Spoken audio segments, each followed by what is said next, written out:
ချမ်းသာတဲ့လူတွေဘယ်လိုထွက်လို့တယ်လဲဆိုတာကိုဒီနေ့ဒီဗီဒီယိုမှာကျွန်တော်သင်ပေးမယ်အဲ့တော့ချမ်းသာတဲ့လူတွေကဘယ်လိုထွက်လို့တယ်လဲဥပမာရွှေဆိုပါစို့ရွှေကိုအရှုံးမရှိအောင်ဘယ်လိုကစားလဲအဲ့ဒါမှပြပြမယ်ရွှေဈေးကပုံမှန်ဖြစ်နေတဲ့အချိန်ဥပမာပြီးခဲ့တဲ့လပိုင်းတော့ကျွန်တော်တို့ဒါသိန်း100ဈေးတွေပါရောက်သွားတယ်ပေါ့နော်အဲ့မတိုင်ခင်သိန်း100အောက်မှာရှိနေတဲ့အချိန်တော့လူတွေကရွှေဝယ်ဖို့အရင်ကြီးမစည်စားပြီးကြအောင်ဘာလို့လဲဆိုတော့ရွှေဈေးကသူ့တိုင်းပဲပုံမှန်လားစဉ်ပုံမှန်ကိုယ့်ရဲ့ cycle လေးနဲ့ကိုယ့်ကိုဝယ်စုနေတဲ့လူရှိတယ်။ဟိုတစ်လောက်ရွှေဘလောက်ဖိုးဝယ်မယ်။တစ်နှစ်ကိုရွှေဘလောက်ဖိုးဝယ်မယ်ဆိုပြီးတော့စုနေတဲ့လူတွေရှိတယ်။အဲ့ဒီလူတွေကတော့ဘလောက်ဈေးပဲဖြစ်ဖြစ်သူတို့ကဝယ်ကြတယ်ပေါ့နော်။အဲ့ဒါကို DCA လို့ခေါ်တယ်။ DCA ကိုကျွန်တော်နောက်ကျရင်သင်ပေးမယ်။အဲ့တော့အခုအဲ့လိုမျိုးဒီတိုင်းပဲရွှေဈေးဒီတိုင်းပဲအရင်လည်းမတက်နေအရင်လည်းမကျနေလူတွေစိတ်ထဲမှာပုံမှန်ဖြစ်နေတယ်လို့ထင်နေတဲ့အချိန်မှာဘယ်နေရာမှာမှကျွန်တော်တို့ဒါသတင်းလည်းမတက်ဘူး။ဘာမှသတိမထားမိတဲ့အချိန်အဲ့လိုအချိန်မျိုးမှာချမ်းသာတဲ့လူတွေကရွှေကိုဝယ်စုတယ်ဟုတ်ပြီနော်ဆိုကြပါစို့ကျွန်တော်100ဘူးကျွန်တော်ဝယ်လိုက်တယ်โอเค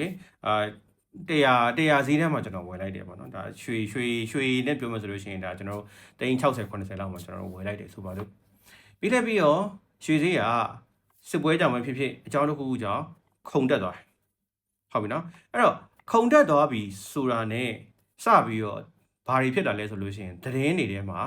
စပြီးတော့အဲ့ရွှေဈေးအရန်တက်တဲ့အကြောင်းပါလာပြီရွှေဈေးတွေအရန်တက်နေပြီတိန့်တရာကျော်တို့ရောက်ရှိဘာဖြစ်တယ်ညာဖြစ်တယ်အဲ့လိုမျိုးတွေပါလာဒါဒီတနိုင်ငံတည်းမဟုတ်ဘူးတကမ္ဘာလုံးမှာလည်းအဲ့လိုပဲထိုင်းမှာဆိုလို့ရှိရင်ထိုင်းရွှေဈေးအရန်တက်သွားတယ်ဘာလို့လဲဆိုတော့စစ်ပွဲကြောင့်လည်းပါတယ်ပေါ့နော်ဆိုတော့အရန်တက်သွားပြီဆိုတာနဲ့ဘာဖြစ်သွားလဲဆိုလို့ရှိရင်ခုနကဒီတိုင်းပဲမတိတဲ့သတိမထားမိတဲ့သူတွေအကုန်လုံးသတိထားမိလာစပြီးသတိထားမိလာသတိထားမိလာပြီဆိုလို့ရှိရင်ဘာလုပ်လဲဆိုတော့အဲ့လူတွေကဟာအရန်တော့တက်နေပြီငါတို့ဝယ်မရတော့မယ်ဆိုပြီးတော့စပြေးဝယ်ကိုစဉ်းစားကြတယ်နော်ဒီထိုင်းမှာတော့ဆိုလို့ရှိရင်ကျွန်တော်တို့ဘန်ကောက်ကတချို့ရွှေဆိုင်တွေမှာဆိုလို့ရှိရင်ရွှေဈေးကဟိုးထိပ်ရောက်နေတဲ့အချိန်မှာမှလူတွေအများကြီးတန်းစီပြီးဝယ်နေကြတာကျွန်တော်တွေ့ဘာလို့လဲဆိုတော့လူတွေရဲ့ psychology ဒီထက်ပိုတက်မယ်လို့ထင်တဲ့အတွက်ကြောင့်မလို့အခုရောက်နေတဲ့ဈေးကထိတ်လာပါလားမသိပဲနဲ့တော့ဝယ်တာတော့ဝယ်တော့ရောက်နေဝယ်လိုက်ကြရပေါ့နော်ဆိုတော့ကျွန်တော်60 80မှာကျွန်တော်တို့ဝယ်ထားတဲ့သူတွေကအောက်ကကင်ထားပြီးတော့100ကျော်သွားပြီ for example 110လောက်ဖြစ်သွားပြီဆိုလို့ရှိရင်အားလုံးဝိုင်းဝယ်ကြတယ်အဲ့အချိန်မှာအောက်ကဝယ်ထားတဲ့သူတွေကအမြတ်နဲ့ထုတ်ရောင်းတယ်ရောင်းပြီးတဲ့အချိန်မှာခုနကဝယ်ထားတဲ့သူတွေအကုန်လုံးကရွှေရသွားပြီပေါ့နော်ပြီးရင်ကျွန်တော်တို့အောက်ကဝယ်ထားတဲ့သူတွေကလည်းအပေါ်မှာရောင်းပြီးသွားပြီပေါ့အဲ့အချိန်ကျတော့ခဏရက်သွားတယ်ပြီးလိုက်ပြီးတော့ဖြစ်လဲဆိုလို့ရှိရင်ဖြည်းဖြည်းချင်းပြန်ဆင်းတယ်ပြန်ကြတယ်ဘာဖြစ်လို့ပြန်ကြရလဲဆိုတော့ထိတ်မှာဝယ်တဲ့လူမရှိတော့လို့စဉ်းစားကြည့်လို့ရှိရင်ပစ္စည်းတစ်ခုက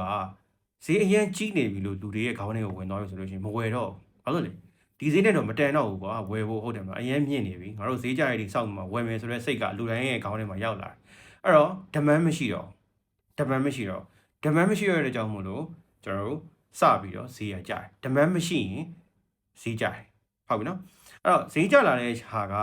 ပထမအဆုံး first wave ကဘာဖြစ်မလဲဆိုလို့ရှိရင်ခုနကအမြင်ဈေးနဲ့ဝယ်ထားတဲ့သူတွေကစပြီးတော့ဟေးငါတို့ဟာလေးရှုံးလာပြီဆိုစစဉ်းစားလ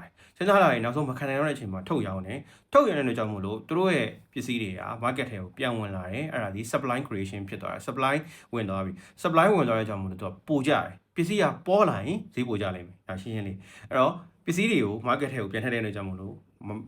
market ထဲမှာပစ္စည်းကပိုပေါ်လာတဲ့အတွက်ကြောင့်မို့လို့ပိုကြလာတယ်ကြလီပေါ်လီကြလီဖြစ်မှာပေါ့နော်အဲ့အတွက်ဈေးတန်းတစ်ခုပြန်ရောက်သွားတယ်ဥပမာကျွန်တော်တို့380နဲ့ဝယ်ခဲ့တဲ့ရွှေက310အထိတက်ပြီးတော့ပြန်ကျတာဘယ်လောက်ဖြစ်သွားဆို390 65သိန်းလောက်ထိပြန်ကျသွားတယ်ဆိုပါစို့ဒါဆိုရင်ဘာဖြစ်လဲဒီလားလူတွေရဲ့ခေါင်းထဲကိုနောက်တစ်ခုထပ်ဝင်လာတယ်ဘာလဲဆိုလို့ရှိရင်ဒီဈေးလောက်ဆိုရင်တော့ပြန်ဝယ်ဖို့တင့်ပြီဆိုတဲ့ဈေးတန်းကိုရောက်ပြီအဲ့မှာပြန်စပြီးတော့65သိန်းလောက်မှာပြန်စဝယ်ရလို့ရှိတယ်မဝယ်မဲ့လူတွေရှိတယ်ဘယ်သူလဲဆိုလို့ရှိရင်ခုနကထိတ်မှာပိတ်မိပြီးတော့ပြန်ရောင်းလိုက်ရတဲ့လူတွေကမဝယ်တော့ဘူးဒီပစ္စည်းကိုစိတ်နာသွားတယ်ငါဝင်လောက်တာရှုံးသွားတယ်ကွာလို့ဆိုဖြစ်သွားတယ်အဲ့တော့65သိန်းလောက်မှာကျွန်တော်တို့အပေါ်မှာရောင်းထားတဲ့သူတွေနောက်မဝယ်ရသေးတဲ့လူတွေက65သိန်းလောက်မှာပြန်ဝယ်နိုင်ပြီဝယ်တဲ့အချိန်မှာဘာဖြစ်လဲဆိုလို့ရှိရင် demand creation ပြန်ဖြစ်လာတယ် demand ပြန်တက်လာတယ်ပြီးအဲ့တော့ကျွန်တော်က market ကအပေါ်ကိုပြန်တက်သွားမယ်ဈေးကအောက်မှာဝယ်လိုက်တဲ့ကြောင့်အပေါ်ကိုတက်သွားတယ်ခုနက110ဈေးတန်းအောင်ဖောက်ပြီးတော့အပေါ်ကိုတက်သွားလိမ့်မယ်ပြီးရင်တစ်ခေါက်ပြန်ပြီးအဲ့လိုမျိုးပြန်ဖြစ်အဲ့ဒါကိုဘယ်လိုခေါ်လဲဆိုတော့ market cycle လို့ခေါ်တာပေါ့နော်ဆိုတော့ချမ်းသာတဲ့လူတွေကဘယ်လိုမျိုး trade လဲဆိုလို့ရှိရင်ဘယ်တော့မှ အပေါ်မှာဈေးအပေါ်ရောက်နေတဲ့အချိန်မှာဘယ်တော့မှမဝယ်လူတွေသတိမထားမိတဲ့အချိန်မှာဝယ်တယ်လူတွေသတိထားမိလာတဲ့အချိန်မှာအဲ့သတိထားမိလာတဲ့လူတွေကိုပြန်ရောင်းတာပြီးရင်ပြန်ဆောက် patient ဖြစ်တယ်စိတ်ချစ်ချစ်နဲ့ပြန်ဆောက်တယ်အောက်ပြန်ကျလာတယ်လို့လူတွေစိတ်ပြတ်သွားတာလို့သတိမထားမိတော့တဲ့အချိန်တို့မှာပြန်ဝယ်ပြီးရင်ကင်ထားပြီးဆောက်တယ်ပြန်တက်လာတဲ့အချိန်အပေါ်ကဒီဈေးတန်းတစ်ခုကိုပြန်ရောက်တဲ့အချိန်မှာပြန်ရောင်းတယ်ဒါပဲဆိုတော့ချမ်းသာတဲ့လူတွေအကုန်လုံးအဲ့လိုထွေးကြကျွန်တော် Bitcoin မှာဆိုလဲအဲ့လိုမျိုးပွေးနေတယ်အဲ့လိုမျိုးထွေးတယ်အခုကျနေတဲ့အချိန်เนาะလူတွေအားလုံး fear ဝင်နေတယ်လူတွေအားလုံးကြောက်နေတဲ့အချိန်မှာကျွန်တော်တို့လောဘကြီးပါ